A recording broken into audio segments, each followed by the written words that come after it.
Welcome to today's webinar presented by Supercoder.com. Supercoder.com is an online coding solution offering Part A and B coding reference tools, resources, and not more than 30 specialty coding and compliance newsletters from the Coding Institute in one site. I hope you enjoy this short session. Basically, we've got patients that for some reason have been placed on a blood thinner, and we know that there are a lot of medications that have blood thinning properties, aspirin, vitamin E, for example, those kind of over-the-counter things.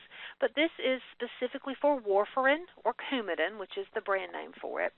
So specifically for this type of medication, it requires some more intense monitoring than just telling the patient to take an aspirin or telling them to take or not take vitamin E. So we've got a patient that has either possibly had a stroke, perhaps they have had a heart valve replaced, or one of the really common uses is when a patient has atrial fibrillation. And it took me a long time to understand this. I don't have a clinical background. As Sherry told you, I dropped out of pre-med my third year, got my degree in healthcare management, and went on to recently get my master's in healthcare law. So I'm on the business end, the legal side of medicine. Understanding that patients who have atrial fibrillation, they're getting the Coumadin not as a treatment for the atrial fibrillation, but to prevent a stroke that is often an adverse effect after someone has atrial fibrillation, because when the heart is in fibrillation, it doesn't squeeze completely, so all the blood does not get out of the heart like God designed us for it to.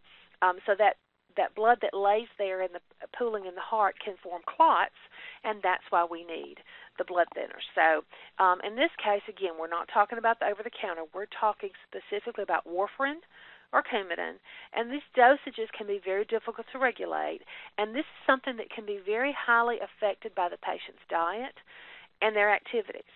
So this is more than just giving them a one-time instruction to do or not do something.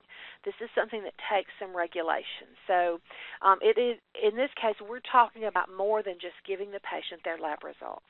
And you're probably aware that in terms of the coding regulations, giving the patients their lab results is considered part of the test code itself. There's not a separate code, it's included. Now, when we do some counseling, when we do some education, that's when we can bill separately from a lab, and that's true here with the Coumadin as well. We do have many patients who even actually fail Coumadin therapy, meaning we've discovered that after we've tried, they still can't manage it, they can't handle the dosages because they can change. It could be one dose on Monday, Wednesday, Friday, a different dose on Tuesday, Thursday, Saturday. Those dosages can be confusing, especially to elderly patients. And if you think about this, we're talking about patients who've had strokes, atrial fibrillation. They're often the elderly. So patients often fail this. So it does require some close monitoring. On slide number 3, I want to tell you about a code that you may not be aware of, you may not have ever used. Let me give you a little history about this. For many years now, CMS, Medicare, has been concerned about physicians using 99211, what we call a nurse visit, to do Coumadin management. So several years ago, CMS went to the AMA and said, we think physicians are misusing this code. Will you create a code for anticoagulant management? So the AMA did so. This code was introduced in 2007. It's still in the book today, and this is the description of that code. So 99363 is for that management the first 90 days. It includes interpreting the test. Now, the test is still billable with that same laboratory CPT code, but this includes interpreting the test, giving the patient their instructions, the dosage adjustments, any additional tests for 90 days. Now, in this case, that first 90 days, you have to have done the patient's lab work at least 8 times. That include a minimum of 8 INR measurements. You have to have tested that patient's blood at least 8 times.